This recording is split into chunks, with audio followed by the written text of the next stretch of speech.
আসসালামু আলাইকুম স্যার। ওয়ালাইকুম আসসালাম। আমি হাইওয়েতে আছি, গাড়িটা হঠাৎ করে স্টার্ট নিচ্ছে না, আপনাকে লোকেশন পাঠাচ্ছি, দেখেন তো। আরে সালা পুরে তো বম। বস গাড়িটাকে আপনার? একটা সেলফি তুলি। মাই ড্রিম কার মার্সিডিজ 2022 না 23 বস। আর দেখেন না আমার লোহার ঘোড়াটা শখ করে কিনছিলাম সেকেন্ড হ্যান্ড, মাইলেজ কম দেয় 25, সব পেট্রোল চলে না, খাই অকটেন। এখন তো আবার তেলের সংকট। থামো, কি নাম তোমার? বস সামি। লিসেন সামি, আমাকে আজকের মধ্যে একটা জায়গায় পৌঁছাতে হবে। তো আমার গাড়িটা তো নষ্ট হয়ে গেছে, আমি আমার ম্যানেজারকে অলরেডি লোকেশন সেন্ড করেছি, সে কিছু একটা ব্যবস্থা করছে, বাট অনেক সময় লাগবে মনে হয়। তোমার ওই লোহার ঘোড়াটা আমাকে দাও, তার বদলে এই গাড়িটা তুমি নিয়ে নাও। কি করতেছেন বস? মানে মজা করতেছেন না নাকি সিরিয়াস সত্যি? কিন্তু বস আপনার এই নষ্ট গাড়িটা তো আমি নিবো। রাস্তায় যদি আমার পুলিশ আটকায় আপনি কি আমার বাঁচাইবেন? স্যার, আপনাকে যে লোকেশনটা সেন্ড করেছি সেখানে সামি নামের একটা ছেলে আছে, গাড়িটা রিপেয়ার করে সামিকে দিয়ে দিবেন, পেপারস ওর নামে হবে। স্যার কি বলেন? কথা বলো।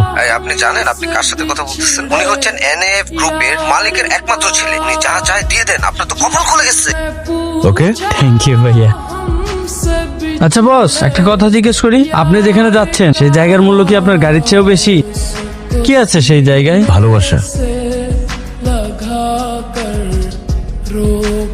স্যার, জওয়ান কিছু বলবেন? মিস মাহিরা এই চিঠিটা আপনাকে দিতে বলেছেন। কোথায় উনি? She left her job. Sir, শহর ছাড়ার আগে আপনাকে একটা বড় ধন্যবাদ দেওয়া বাকি ছিল। আপনার অফিসের প্রথম দিন বড় স্যার আমাকে আপনার পিএস হিসেবে পরিচয় করিয়ে দিলেন।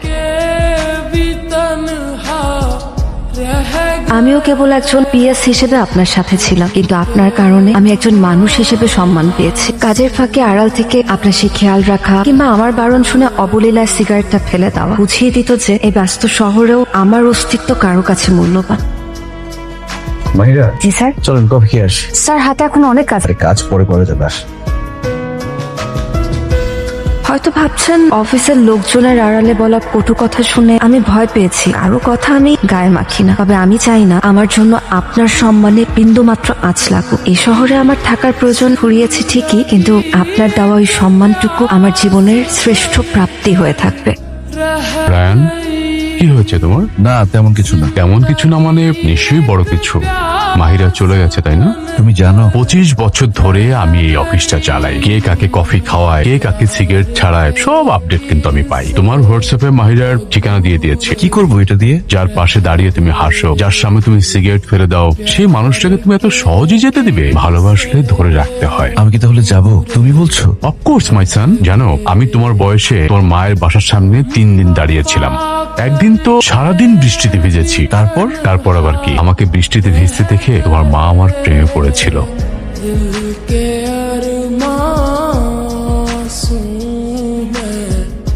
সবাই সাবধানে যাবে। আপনি এখানে এসেছেন কি মনে করে? তার আগে বলেন, আপনি চাকরি কেন ছেড়েছেন? কেন, লেটার পাননি? পেয়েছি, কিন্তু চাকরি ছাড়তে হলে রিজাইন লেটার দিতে হয়, ইমোশনাল চিঠি না। ঠিক আছে, আপনি এখানে দাঁড়ান, আমি কাগজ কলম নিয়ে আসছি। আপনাকে একটা প্রপার রিজাইন লেটার দিয়ে দিচ্ছি।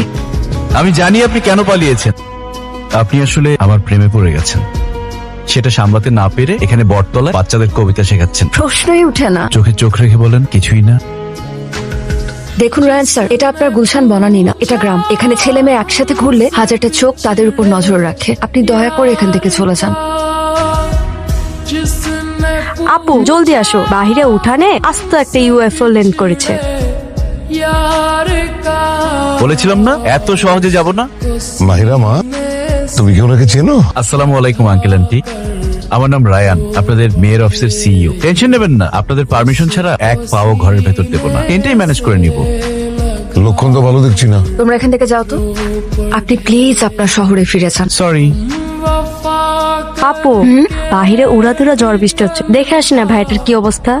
বেশি পাতলা হয়ে গেছিস না? তোর কি মনে হয় এত ঝড় বৃষ্টির মধ্যে সে এখনো আছে? গিয়ে দেখ, এতক্ষণে চলে গেছে। আচ্ছা আপু, না যাই নাই।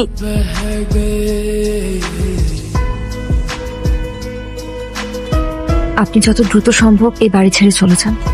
আমি চাই না গ্রামের মানুষজন আপনার জন্য আমার পরিবারের দিকে আঙ্গুল তুলুক। আমি চলে গেলে আঙ্গুল তোলা কি বন্ধ হবে? দেখুন, আমি কিন্তু একদম মজা করছি না। আমি মজা করছি না তো, আমি শুধু বোঝাতে চাচ্ছি ঝড় বৃষ্টিতে টেন্ট উড়ে যায়, আমি যাই না। গরম গরম চা খেলে একদম জ্বর নেমে যাবে। কি ব্যাপার, আপনি এখানে কি করছেন? আমার তো প্রমোশন হয়েছে, আপনাদের বাড়ির বাইরে থেকে বারান্দায় প্রমোশন হয়েছে।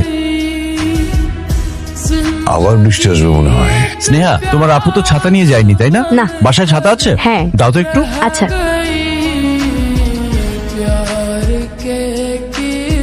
আপনার সমস্যা কি? আপনি বাসার থেকে আমাকে ফলো করে আসছেন। ওয়েদার ভালো না, যে কোনো সময় বৃষ্টি আসবে, তাই প্লিজ আপনার এসব ছেলে মানুষ এখন বন্ধ করুন। আপনি এখানে পড়ে আছেন কেন? ঢাকায় ফিরে যান। এখানে থাকলে আপনার অসুখ বাড়তে পারে। আমি চাই না আমার জন্য আপনি অসুস্থ হন। And please don't follow me.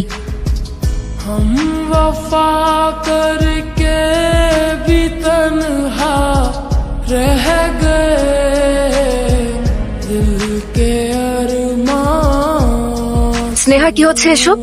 পড়াশোনা নেই, বাবা মা, তোমরাও, তোমাদের কি কোনো কাজ নেই?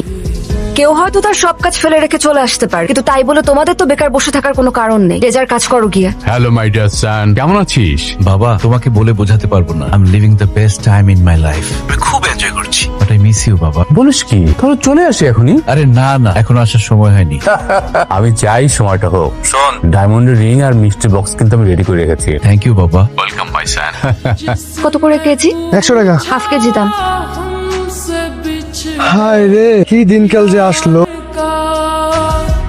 जिसने पूछा हमसे बिछड़े यार का उसको सीने से মাহিরা, रो আই লাভ ইউ।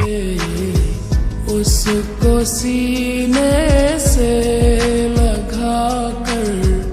আপনি কি ভেবেছেন সবকিছু এত সহজ? আপনি এটা কেন বুঝতে পারছেন না যে আপনার আমার পছন্দ হচ্ছে না, আমি এটা সহ্য করতে পারছি না।